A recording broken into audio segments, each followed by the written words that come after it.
दयालु तेरे पास बसा।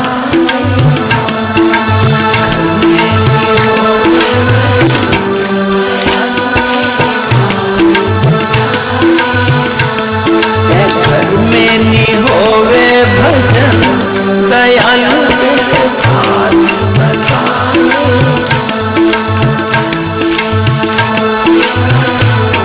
दयालु तेरे पास और आश्रम के पीछे गुरु जी मारी झोपड़ी बना।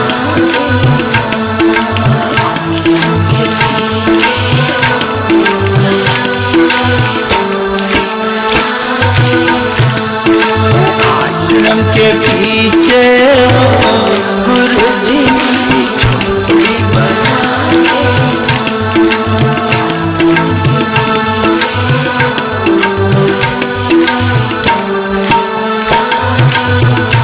भाव तो उत्पन्न होता है। आप इतनी देर गा रहे हो तो मन को बड़ा विषयता हो रही है और लग रहा है ऐसा कि लोग मन में प्रफुल्लित हो जाते हैं गाते गाते। तो एक करुण स्वर आ जाता है उसमें गाते गाते। जब बहुत देर तक गाते रहोगे तो उसमें एक स्वर दूसरा मिल जाता है जो करुण होता है, और जो वो करुण स्वर उसमें मिल जाता है बस उसी में प्रेम आ जाता है। और प्रेम धन करुणा बराबर परमात्मा, जिसमें प्रेम और करुणा दो का मिश्रण हो जाता है वही परमात्मा का स्वरूप है। प्रेम न हो तो भजन बेकार, और करुणा न हो तो प्रेम बेकार। प्रेम करो पर प्रेम करुण होना चाहिए। प्रेम एक दुनिया में अश्लील भी होता है, उसका नाम प्रेम नहीं है, उसका नाम प्यार है। प्रेम प्रेम होता है और प्रेम करुण होता है, प्रेम तो दुखी होता है। देखो दो अंतर है प्रेम में और प्यार में। प्यार कभी कभी कटार भौंक करके खून की धार भी बहा देता जब नी पटे तो, पर प्रेम जीवन भर चलता है और उसमें खून नहीं बहता, उसमें आंसू की धार बहती है। जिंदगी भर याद रखना। ये नौजवान साथी बच्चे सुन रहे हैं, इससे हमें अच्छा लग रहा है कि कम से कम ये प्यार की दुनिया में जीने वाले प्रेम को समझ ले। कृष्ण ने गोपियों से कौन सा प्रेम किया था। आज तो वो प्रेम हो रहा है जो आप अखबारों में पढ़ते हो। कुछ दिन चला, उसके बाद गया, चुपके से छुर्रा घोसा, खून खून कर दिया, धार बह गई। इसका नाम प्रेम नहीं है। प्रेम प्रेम सब कोई कहे, प्रेम न जाना कोई, 8 पहर बहता रहे, प्रेम कहावे सोए, घटे बड़े छिन एक में, सो तो प्रेम न होए, अघट प्रेम पिंजरे बसे, प्रेम कहावे सोए। प्रेम प्रेम सब कोई कहे, प्रेम न जाना कोई, पर जा मार्ग मालिक मिले, प्रेम कहावे सोए। ये क्या प्रेम हो सकता? तुम टीवी देख के, चित्रहार देख के प्रेम कर सकते हो? इससे तो खून की धार बह जाएगी, इससे कटार चल जाएगी। लेकिन उस प्रेम धन करुणा जहां बसती थी, गोपियों के आंसू की धार चलती थी, उसका नाम प्रेम है। खून बह रहा है यहां तो रोज, थोड़ा सा कहीं आपस में विवाद हुआ, एक दूसरे को निपटा दिए। स्त्रियां हैं उसको नीच क्रूर व्यवहार से पहुंच चुकी है कि वो चाहे तो वो स्वयं लड़की अपने हाथ से कुछ कर देती है। कितना कितना अपवित्र व्यवहार हो रहा है जो नारी को कभी नहीं करना चाहिए। वह काम भी आज सुन करके बड़ा आश्चर्य होता है कि वह काम भी नारी ने कर डाला है।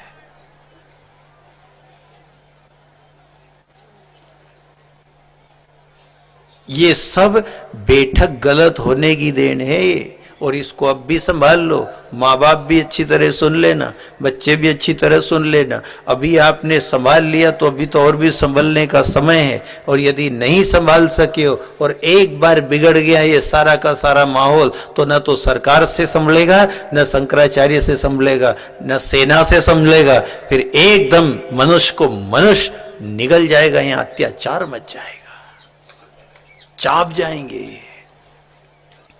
इसलिए संभाल लो। अभी क्या लगाओगे? अभी तो आप सरकार को लगा रहे हो, शंकराचार्य को लगा रहे हो, फिर कर्फ्यू लगा के सेना लगा देना, पर फिर भी नहीं संभलेगा, क्योंकि सभी तो राक्षस हो जाएंगे। किनको किनको संभालोगे?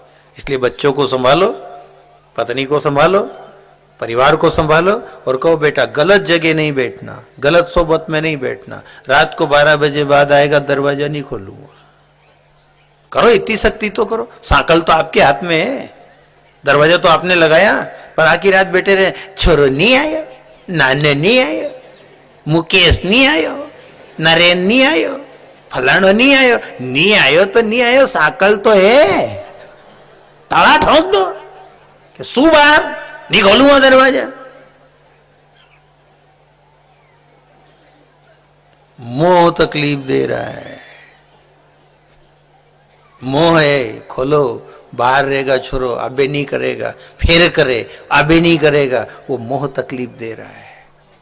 यदि वो मोह नहीं हो तो औलाद तो आज सुधर जाए, पर औलाद को बिगड़ने का 2 कारण है। एक तो उसका पुराना प्रारब्ध, आपने अच्छी तरह समझा दिया, आपने पूरी शक्ति लगा दी, उसके बाद भी नहीं समझे तो समझ लेना ये पुरबला पाप है, अब ये सुधरेगा भी नहीं।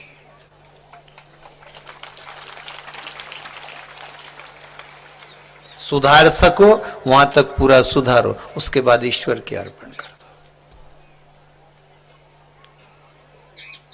के हयु उपास्या, वहां जरूर ध्यान देना। हम कहां बैठ रहे हैं, हमारी संतान कहां बैठे, हमारे घर की नारी कहां बैठे, बैठने पे तुरंत ब्रेक लगा दो, कहां बैठे। यदि यहां बैठी आज के बाद तो ठीक नहीं होगा। सुखदेव मुनि राजा परीक्षित को सुना रहे हैं कि राक्षस मारे गए, समुद्र के किनारे पड़े, कोई सुनने वाला नहीं है। उसके बाद वो अपने गुरु के पास ध्यान किया, गुरुवर आप रक्षा करो। तो गुरु ने संजीवनी विद्या से फिर जीवित किया, अपने पास रखा और कहा मूर्खों, तुम गलत जगह बैठ गए थे, उससे भोग रहे हो, अब मेरे ही पास बैठना, कोई हिलेगा नहीं, कोई जाएगा नहीं, यहीं बैठो। तो शुक्राचार्य गुरु ने अपने पास बैठाया, यज्ञ कराया, यज्ञ से ऐसी सामग्री निकली युद्ध की जिससे विजयश्री मिली और स्वर्ग पे राज फिर से कायम हो गया राक्षसों का।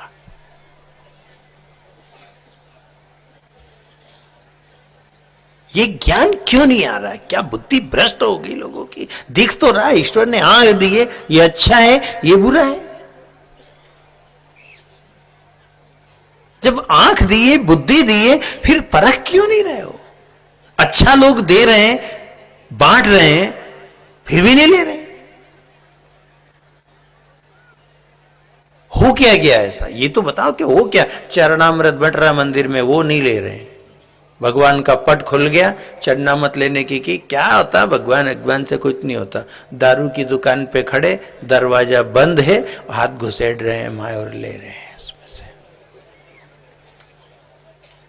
इससे लगता है कि मति मारी गई लोगों की, पूरी बुद्धि भ्रष्ट हो गई है कि जहां दरवाजा बंद है वहां तुम्हारी इज्जत का ख्याल भी है तुम्हें।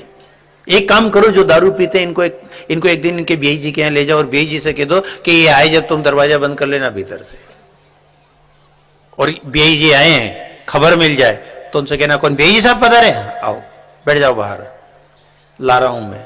फिर पानी का गिलास लाए और एक छोटा आड़िया है ऐसा ऐसा गुरुकुला अलमारी, उनमें से यूं हाथ लंबा कर दो कि लो साहब।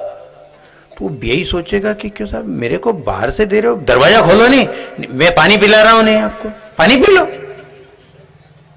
रोटी का टाइम आएगा मैं रोटी लंबी कर दूंगा, खा लेना, मैं अलमारी में से यूं हाथ करूंगा तो तुम ले लेना ना, खा लेना। तो इसको कितना बुरा लगेगा? कल्पना करना जितने लोग बैठे हो, एक दिन दारू कुट्टे बीआई को उसके बीआई के यहां ले जाओ और उससे कह दो दरवाजा बंद रखना, और आड़िया में से अलमारी में से यूं करना कि लो बेबी साहब रोटी खा लो, दाल ले लो, पानी पी लो, चाय पी लो, जाओ। वो कहेगा मेरी इज्जत है कि नहीं साहब, मैं कोई कुत्ता हूं जो रोटी फेंक दी आपने? दरवाजा खोलो, गादी बिछाओ, मेरे को बिठाओ, उसके बाद बैठो, आसन लगाओ, पानी का गिलास भरो और बैठा के जिमाओ। ये अच्छा तुमने ऐसे रोटी दे दी, क्या मेरी इज्जत है? तो नहीं कि तुम दारू की दुकान पे बैठते हो तो वहां कोई सोफा लगता है, वहां जाते हो तो वो भी तो यून दे, तो मैंने सोचा अपने बीआई जी यून खाता होगा, तो ऐसे तू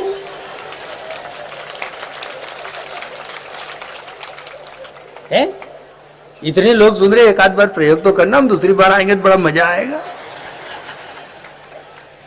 कभी तो कोई एक प्रयोग करके देखो कि चलो आपके बेजी ने बुलाया, यूं जबरदस्ती ले जाओ और उसको सिखा के रखना कि यूं दीजिए कुतरा के, और फिर कहना कि तू दोनों टाइम ठेके पे जाता है, वहां एक गुरु क्लियाज रहता नहीं इतना बड़ा, देखा कि नहीं आप लोगों ने, और उस गुरु क्रिया में से हाथ लंबा करे, ये चुपचाप ले लो, कुछ नहीं बोले, जाएगा नोट अड़ाया, उनने दिया, लियो, खर्चो, बोले तक ने सुधा जरा ने।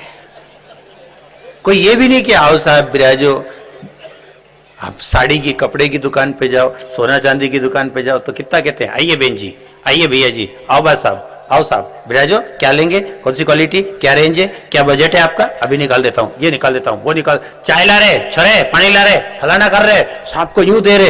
इतना सम्मान जहां मिले वहां नहीं जा रहे हो, और जहां खाली पकड़ई और चुपचाप वहां जा रहे हो, तो आदमी हो कि जानवर हो।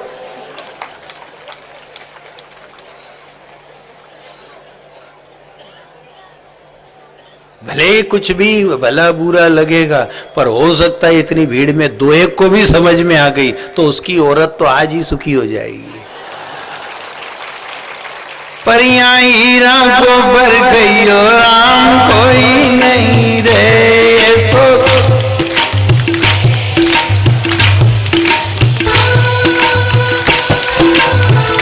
जोर से बोलो ना,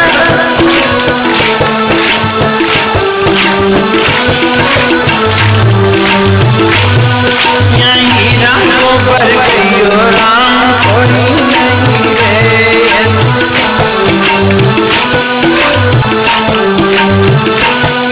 यहीं राम पर गयो राम कोई नहीं रे।